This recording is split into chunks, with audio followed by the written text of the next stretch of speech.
A very direct question. To your understanding, how many of your fellow countrymen were murdered by the regime on January 8th to 9? I've heard a lot of different numbers. First of all, thank you for having me on your program. The number varied between 36,500 to about 40,000. That's the last estimate that we've had. It could be higher than that because there's still ongoing arrests happening. They are killing people in hospitals. They are finishing them off on their wounded beds. They are arresting doctors or anybody rendering assistance to the victims. Who knows how much the total numbers will be, but the most conservative figure so far has been over 36,000 people, unfortunately. I'm going to start using that number, Prince. Thank you. What do you hope to see President Trump order our military in the America to do right now?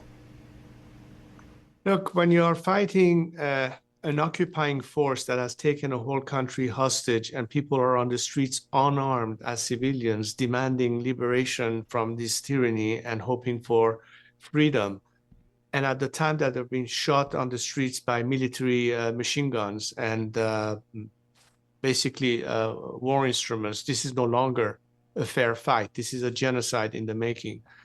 And the only thing that will equalize the playing field for these brave Iranians who are fighting for their own liberation is to have an assistance that is needed help at this time to neutralize elements that the regime has used against its own citizenry to brutalize them the way they have.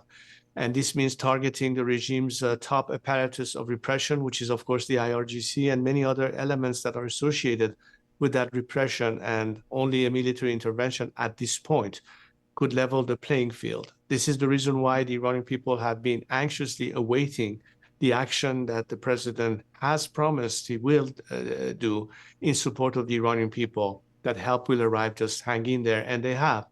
And they hope that this president will stay true to his word, as he has always demonstrated, and that he's no Barack Obama, and he believes in what he says and is a man of peace, and ultimately will help the Iranian people get rid of this regime who has been devastating not only to Iran and Iranians, but has been a source of chaos and instability since its inception, and most dramatically, the most hostile regime against America. Subscribe for more videos.